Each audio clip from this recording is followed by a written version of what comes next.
Vendo a Bíblia, com o pastor Igor Vieira. Prepare o seu coração para uma verdadeira imersão na Palavra de Deus. Começa agora o seu momento de renovo e aprendizado.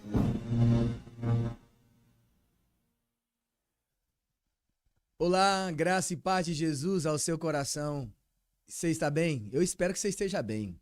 E eu estou fazendo uma pergunta de coração. Você está bem? Eu creio que agora a palavra de Jesus será como um bálsamo ao seu coração. Nós estamos no programa Vivendo a Bíblia. A palavra de Deus ela não é só apenas para ser lida, é para ser vivida. É a história de Deus, Deus continua contando essa história. Nós estamos na jornada do Evangelho de João e hoje nós vamos fazer João 13. Eu quero convidar você a abrir sua Bíblia. Enquanto você abre sua Bíblia, abre seu coração também.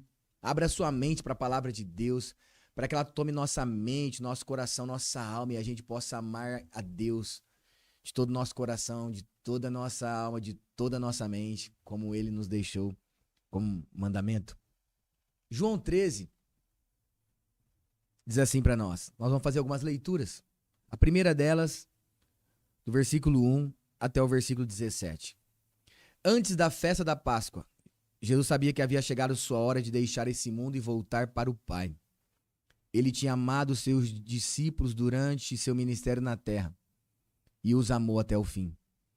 Estava na hora do jantar e o diabo havia instigado Judas, filho de Simão Iscariotes, a trair Jesus. Jesus sabia que o Pai lhe dera autoridade sobre todas as coisas e que viera de Deus e voltaria para Deus. Assim levantou-se da mesa, tirou a capa e enrolou uma toalha na cintura. Depois derramou água numa bacia e começou a lavar os pés de seus discípulos, enxugando-os com a toalha que estava em sua cintura.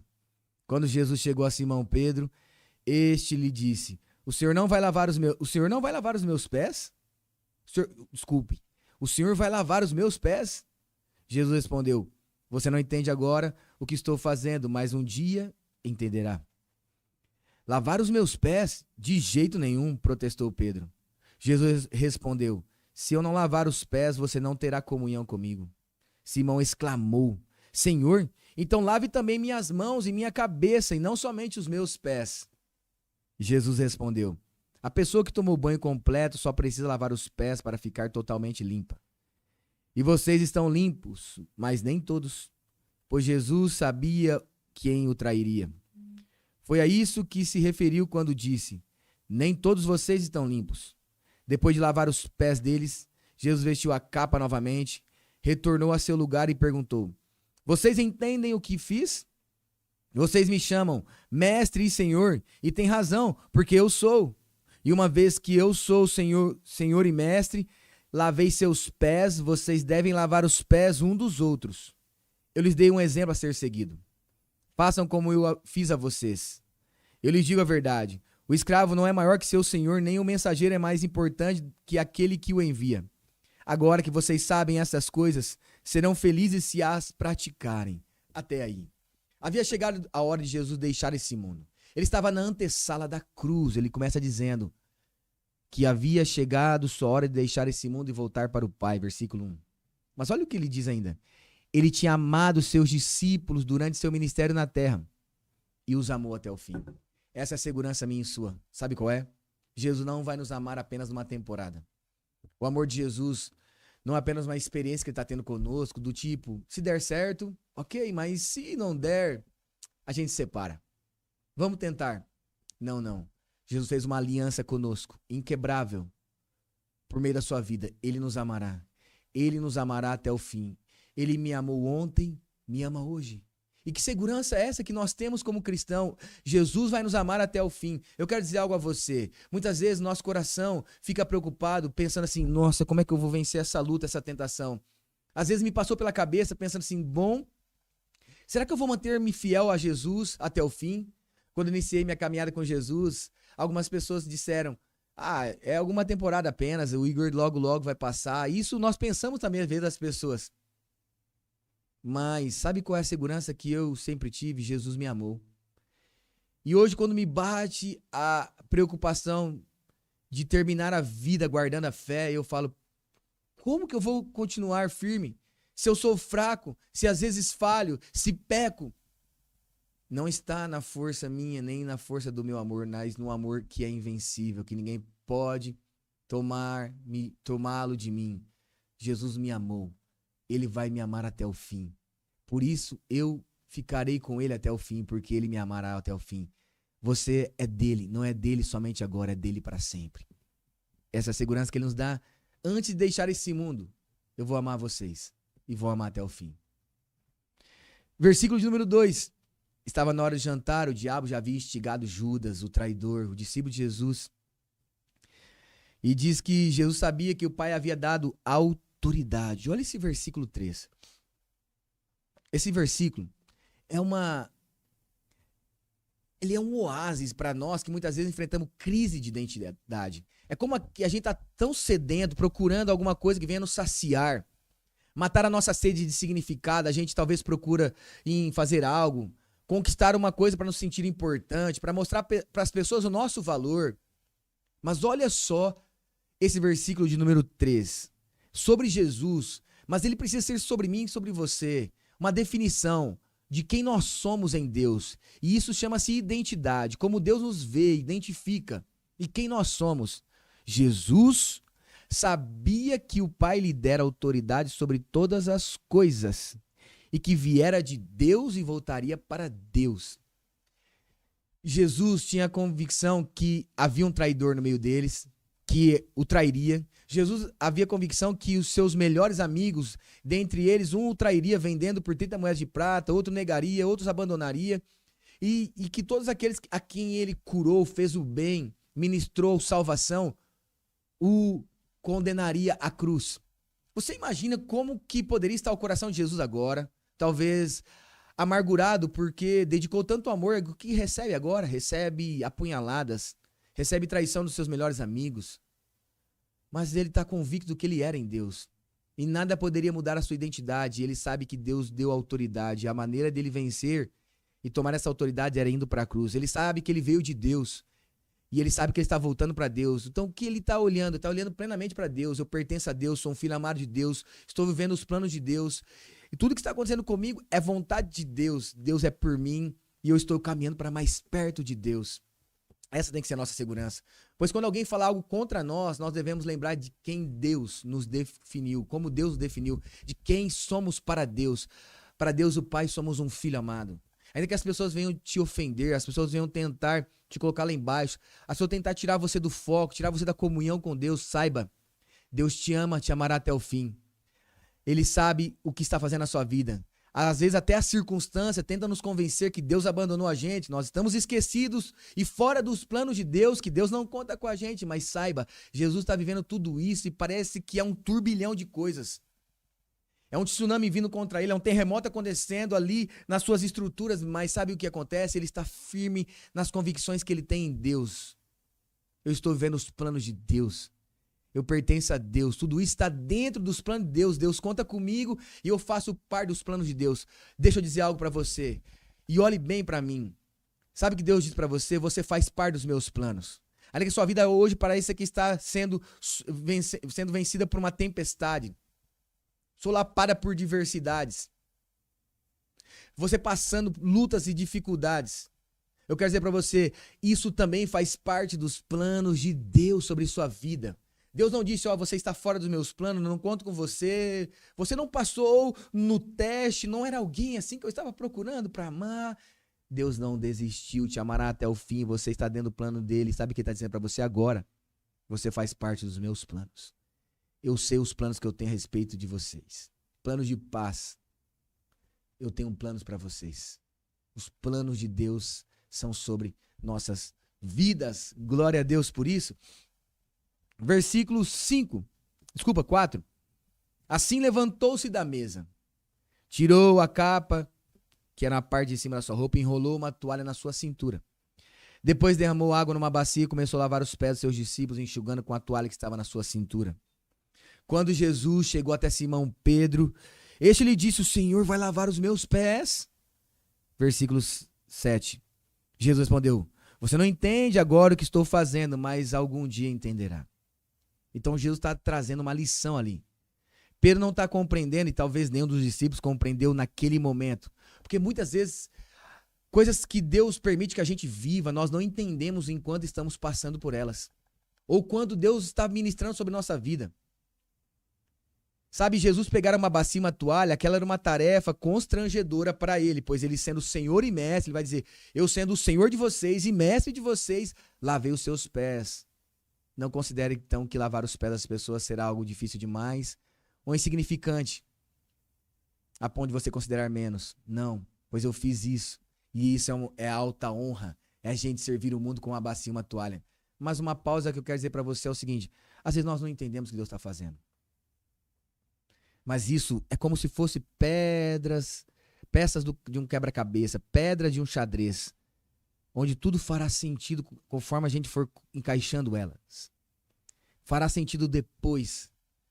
Sim, algumas coisas farão sentido só depois. Por que será que eu passei por aquilo? Enfrentei. Aquela era uma situação humilhante para Jesus, pois quem lavava os pés das pessoas que chegavam até um local era o servo menor de uma casa, o mais insignificante.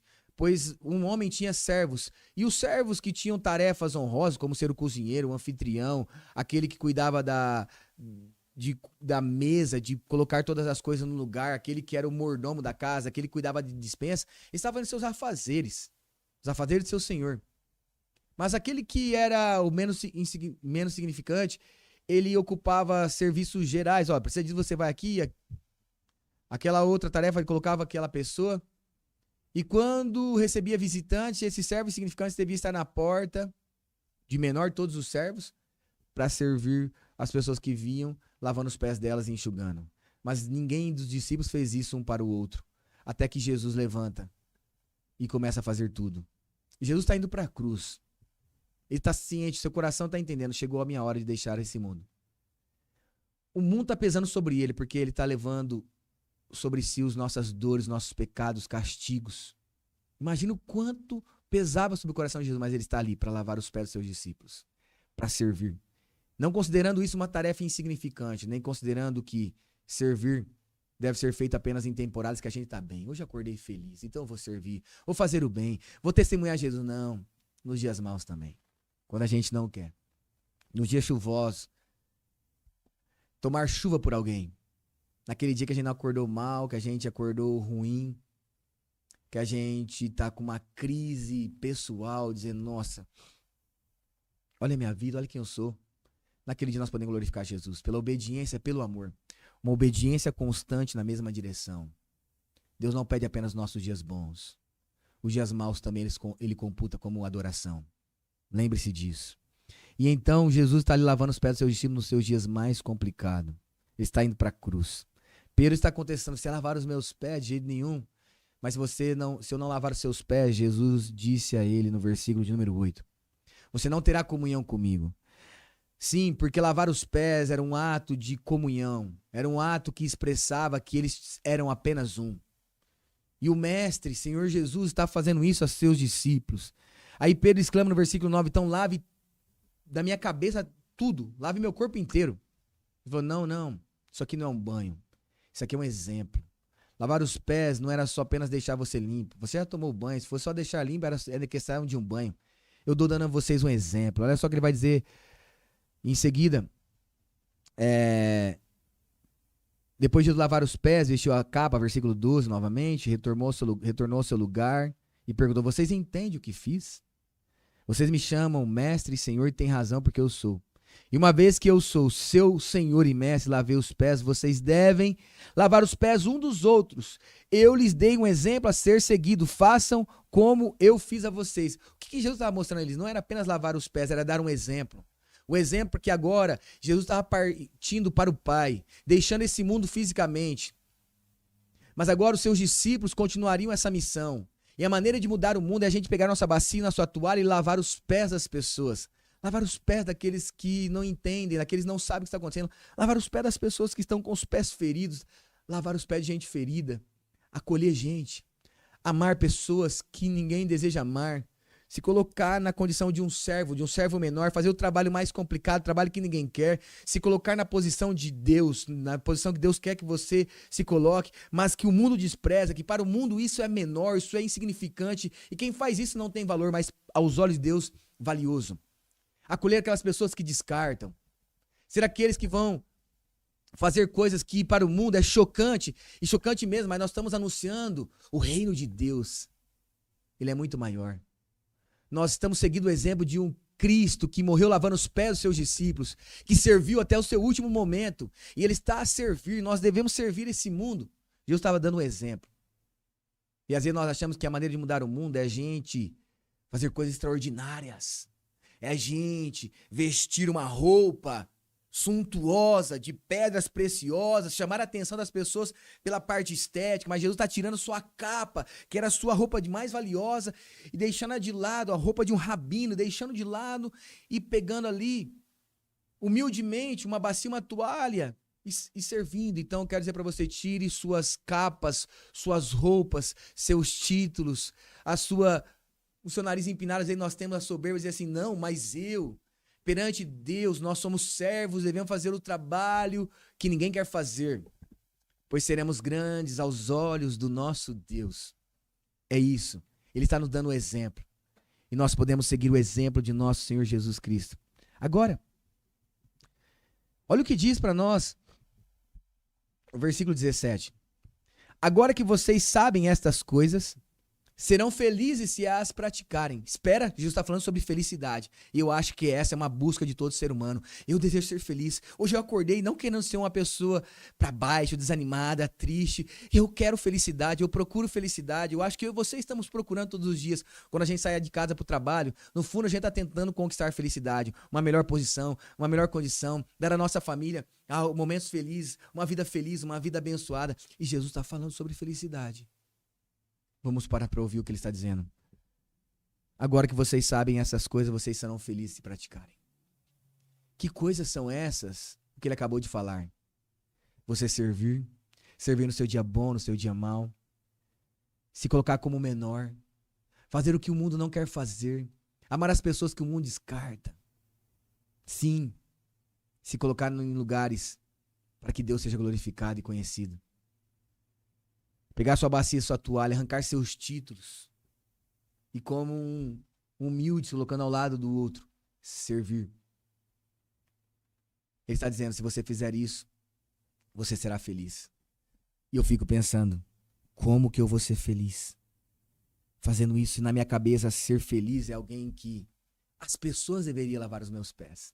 Imagina só eu ganhar tanto dinheiro que eu tenho alguém que faça meu pé, faça minha mão, faça meu cabelo. Eu tenho alguém que fica todo o tempo olhando e retocando os defeitos do meu rosto, passando maquiagem. Eu tenho sempre alguém fazendo as melhores fotos minhas, os melhores vídeos. Eu tenho alguém que faz a melhor comida pra mim. Eu tenho um motorista. Eu posso comprar o que eu quiser. Eu vou na loja, passo o cartão, não pergunto quanto custou, só eu vejo aquilo é bom pra mim, bonito, vai me vestir, me sentir bem. É isso que eu quero. Eu passeio, eu viajo, eu tenho as melhores coisas.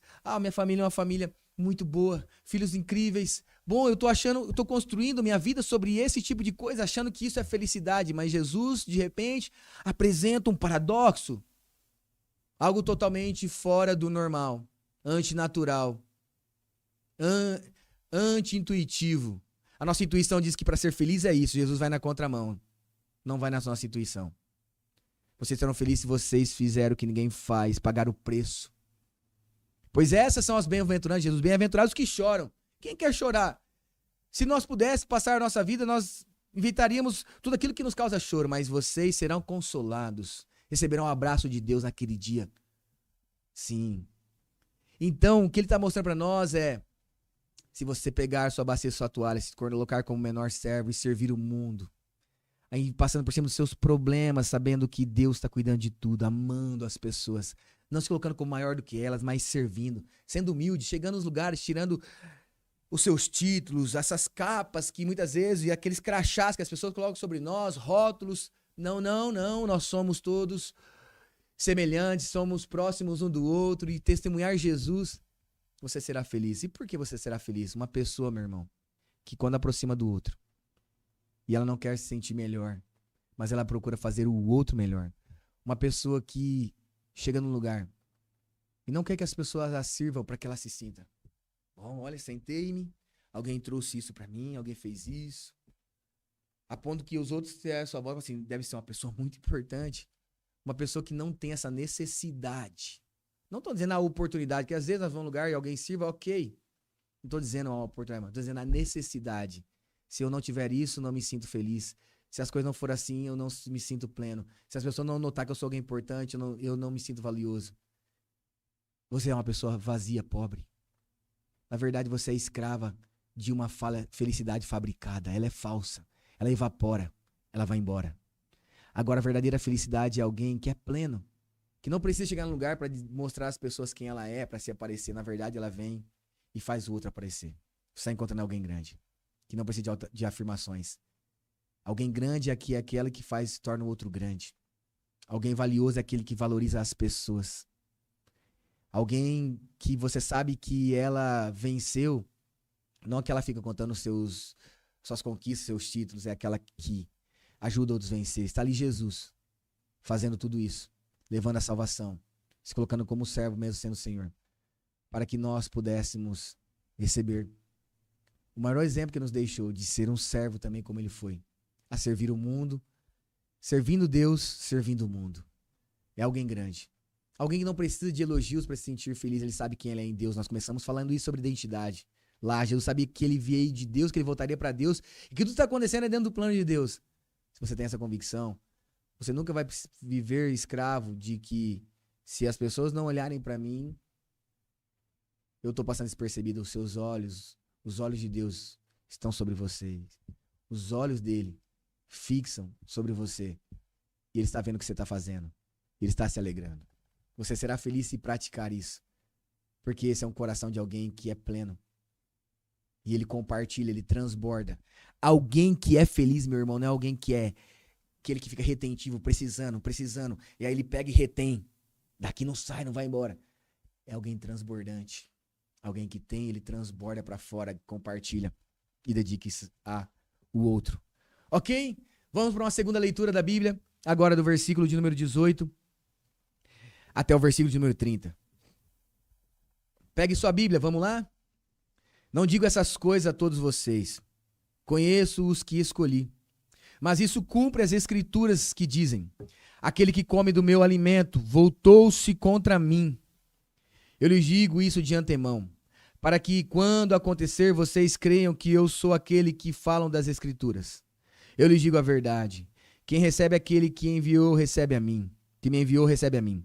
E quem recebe a mim, recebe o Pai que me enviou. Então Jesus sentiu profunda angústia e exclamou: eu lhes digo a verdade, um de vocês vai me trair. Os discípulos olharam um para os outros sem saber a quem ele se referia. O discípulo a quem Jesus amava ocupava o lugar ao seu lado, à mesa. Simão, Pedro lhe fez um sinal para que perguntasse a quem Jesus se referia. Então o discípulo se inclinou para Jesus e perguntou: Senhor, quem é? Jesus respondeu: é aquele em que eu der o pedaço de pão que molhei na tigela. E depois de molhar o pedaço de pão, deu a Judas, filho de Simão Iscariotes. Quando Judas comeu o pão, Satanás entrou nele. Então Jesus lhe disse: o que você vai fazer, faça logo. Nenhum dos outros à mesa entendeu o que Jesus quis dizer. Como Judas era o tesoureiro, alguns imaginavam que Jesus tinha mandado que ele comprasse o necessário para a festa ou desse algum dinheiro aos pobres. Jesus saiu depressa e era noite. Olha só, vou começar de trás para frente.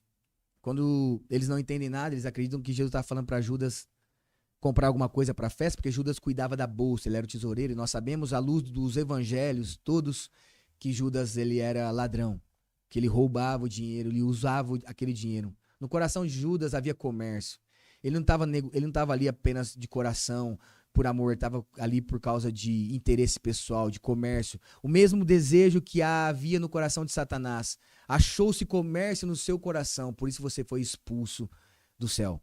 Então, o que é o comércio? É fazer das coisas de Deus um benefício próprio, buscar as suas próprias coisas, usar as coisas de Deus, usar o nome de Jesus, usar Jesus como se fosse algo que você está vendendo, um produto. Nós estamos falando de um projeto de Deus. Cuide bem. Mas diz também que Por ser tesoureiro, poderia ter sido enviado para comprar alguma coisa ou dar dinheiro aos pobres. Isso quer dizer que eram duas coisas comuns que eles faziam. Ou seja, Jesus ajudava os pobres, Jesus tinha prazer em ajudar as pessoas, ele compartilhava os seus recursos, ele era alguém generoso e que fazia boas obras. Mas vamos lá. Tudo que está acontecendo, do versículo 18 até o versículo de número 21, está dizendo que está acontecendo o que as escrituras já haviam predito. Tudo é como se fossem essas peças do quebra-cabeça se encaixando. Jesus veio cumprir as escrituras e ele está cumprindo ela até o final. Então, Jesus, com o coração angustiado, falou: olha, um de vocês vai me trair. E o que para Jesus foi tão angustioso falar aquilo, porque eram os seus discípulos. Jesus amou todos os discípulos. Jesus não odiou Judas. Jesus não rejeitou Judas. Jesus amava Judas. Amigo, o que você veio fazer aqui? Quando Judas vai entregar Jesus. Então, o que está acontecendo? O coração de Jesus está angustiado porque um amigo próximo dele, Judas, está o traindo. E Jesus abre isso para todos os seus discípulos. E eles estão curiosos, querendo saber. João está ao lado de Jesus, e aqui ele se refere a si mesmo, versículo 23, aquele a quem Jesus amava. Todas as vezes ele se refere a si mesmo como aquele a quem Jesus amava. Pedro faz um sinal para João, pergunte a ele quem que é. E aí Jesus responde a Pedro, a João, a quem eu pegar o pão que molhei na tigela e dar. Quando Jesus deu o pão, naquele momento Jesus estava ministrando a ceia para os seus discípulos. E nós sabemos que a ceia é um lugar para quem tem comunhão com Jesus. O partir do pão é para aqueles que creem em Jesus e confessam como seu único suficiente Salvador. O pão, a ceia que nós celebramos como cristão, ela é algo muito valiosíssima. E olha isso que está acontecendo, ela é tão valiosíssima, pois ela expressa que nós temos parte com Jesus. E quem não tem parte com Jesus não pode participar da ceia. Tanto é que em João 6, o próprio Senhor Jesus diz, fala assim, quem não comer do meu pão não pode ter parte comigo, não pertence a mim. Quem não comer de mim não tem parte comigo. Está se referindo a participar dele, do seu sofrimento, do seu corpo. E a ceia, o pão, é um elemento que simboliza o corpo de Cristo que foi partido por nós. E só aqueles que querem ter parte, não somente com a salvação, mas também com o sofrimento dele. Aquele que quer ter parte com o Cristo da cruz, que seu corpo foi partido, precisa ali estar inteiro diante dele. Nós sabemos que em Lucas 24 vai dizer que no partir do pão, aqueles dois discípulos de Emaús, seus olhos se abrem e eles veem Jesus. Mas foi no partir do pão. E agora no partir do pão, Judas, que não tinha parte mais com Jesus, seu coração estava fora. Não amava Jesus, usava Jesus, havia um plano contra Jesus. Ele não era ao lado de Jesus, ele era contra Jesus. Quando Jesus foi dar o pão da comunhão para ele, o que aconteceu? Ele endemoniou. Satanás encheu o coração de Judas, e ele saiu em retirada para executar o plano que ele estava fazendo parte, de entregar Jesus, pois ele já havia vendido Jesus. Isso é sério. A ceia do Senhor é para aqueles que têm parte com Jesus, que amam a Jesus, que querem se tornar um com ele, pois aquele que se alimenta do pão é um com Jesus. Você se torna um com ele. Mas quem não é um com Jesus naquele momento não pode fazer parte. Jesus estava dizendo exatamente isso. Vamos para a terceira e última leitura. Agora a partir do versículo 31, e nós completaremos o capítulo até o versículo 38. Assim que Judas saiu, terminou tudo isso, Jesus disse: chegou a hora do Filho do Homem ser glorificado. E por causa dele, Deus será glorificado. Uma vez que Deus recebe glória por causa do Filho, ele dará ao Filho sua glória de uma vez por todas. Meus filhos, estarei com vocês apenas mais um pouco. E como eu disse aos líderes judeus, vocês me procurarão, mas não poderão ir para onde eu vou. Por isso, agora eu lhes dou um novo mandamento. Amem uns aos outros. Assim como eu os amei, vocês devem amar uns aos outros. Seu amor um pelos outros provará ao mundo que são meus discípulos. Simão Pedro perguntou: para onde o senhor vai? Jesus respondeu: para onde vou, vocês não podem ir agora, mas me seguirão mais tarde. Senhor, por que eu não posso ir agora? Perguntou ele. Estou disposto a morrer pelo Senhor. Morrer por mim? Disse Jesus. Eu lhe digo a verdade, Pedro. Antes que o galo cante, você me negará 3 vezes. Judas havia saído, o traidor saiu. E agora Jesus olha para os seus discípulos, chegou a hora do Filho do Homem ser glorificado. Chegou a hora de Jesus ir para a cruz. A glória de Jesus seria tomada na cruz e toda a glória dele seria vista e revelada na cruz. E naquele momento Deus receberia a glória pelo Filho. E de uma vez por todas, tudo aquilo que era glória seria dado àquele que pertence à glória, o Senhor Jesus.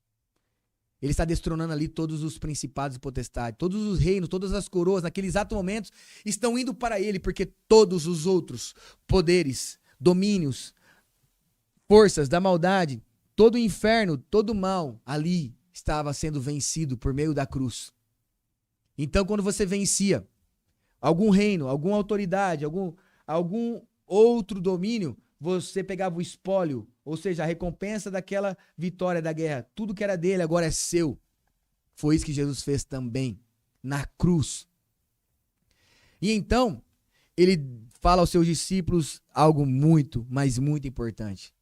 Depois de lavar os pés, dar uma lição, ele deixa para nós um novo mandamento.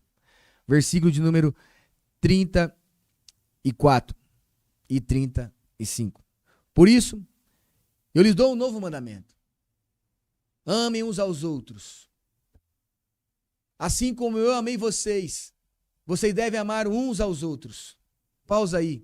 Porque esse é o novo mandamento. Amar uns aos outros é dito desde o tempo de Moisés. É um mandamento de Deus da lei. Mas o que há de novo? O que há de novo é a qualidade desse amor. A intensidade desse amor. O estoque desse amor. O que Jesus está falando ali é: vocês não vão amar mais os outros como a ti mesmo. Agora vocês vão amar os outros como eu amei vocês. Jesus tira-nos do centro. Amar o outro como nós mesmos. Mas amar o outro como fomos amados. Ali é o estoque, a qualidade do amor, a intensidade do amor. Nós amamos o outro como fomos amados. Nós vamos ao estoque do amor que recebemos e compartilhamos. Esse é o novo mandamento, porque agora nós devemos amar as pessoas não como queremos, não colocando condições, se, quando, mas da mesma forma que fomos amados incondicionalmente. Um amor profundo, um amor único, um amor que mudou o mundo, um amor inexplicável, o amor verdadeiro. Pois a gente, o dia que encontrou com esse amor, nós percebemos, é esse amor que eu procurei, esse amor é verdadeiro, é esse amor que preenche. É nesse amor que nós devemos dar ao mundo, dar às pessoas. E é isso que vai mudar o mundo. A gente amar o mundo como fomos amados por Cristo. Pois nós estamos compartilhando o amor de Cristo com esse mundo. E isso é algo precioso. Jesus havia dito isso aos discípulos, eles receberam. E diz agora, vocês, olha o versículo 35. Seu amor um pelos outros provará ao mundo que são meus discípulos. Seu amor um pelos outros provará ao mundo que são meus discípulos. É esse amor que vai dizer, eles são discípulos de Jesus, porque amam como Jesus ama. É a prova do amor, não é um título de uma carteirinha que você é um cristão, que pertence a tal igreja, não é o seu nome no hall de membro de uma igreja, não é você frequentar uma igreja todo domingo, meio de semana, não. É o amor que você dedica ao mundo, na qualidade do amor de Deus que você recebeu, você compartilha. Deus nos amou até o fim. Nos amou intensamente, profundamente, transbordante. Então, aquilo que Deus está dando para nós é para a gente compartilhar. É esse amor que vai provar que somos discípulos de Jesus.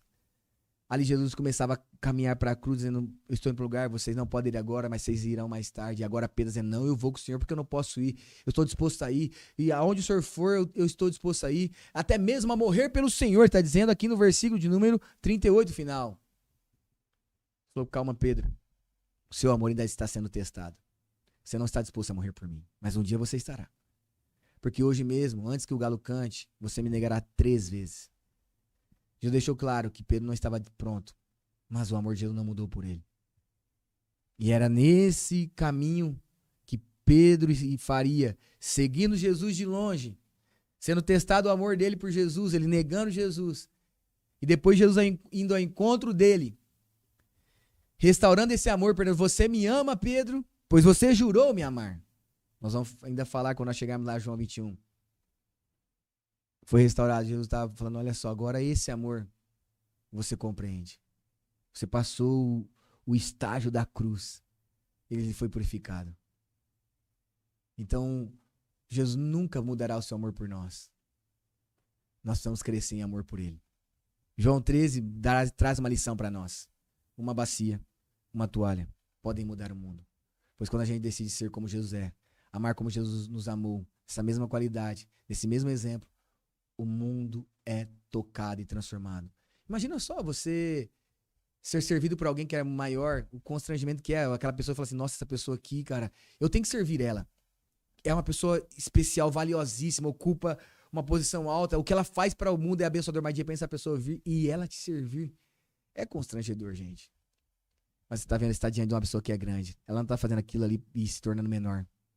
Ela se tornou mais brilhante, a luz dela. Ela se tornou uma pessoa mais significativa para você. O amor seu por ela aumentou. Ela se tornou maior aos seus olhos, ela fazendo aquilo. É isso. E o mundo vai dizer, nós precisamos de pessoas assim. Não saberá mais viver sem pessoas como nós, que dão o exemplo e o amor de Cristo a essa terra. Pois eles sabem que o que faz esse mundo permanecer brilhando, vencendo as trevas e as escuridões que existem. O amor que é capaz de aplacar o ódio, o perdão que é capaz de pôr ponto final àquele sangramento e aquele veneno, vem do amor de Jesus, daqueles que amam como Jesus, que decidem viver como Jesus. É isso que transforma o mundo. É isso. Jesus deixou isso para nós. Quero orar com vocês. Vamos orar por um instante. Ore comigo. Ore a palavra de Deus. Pai, hoje no programa Vendo a Bíblia,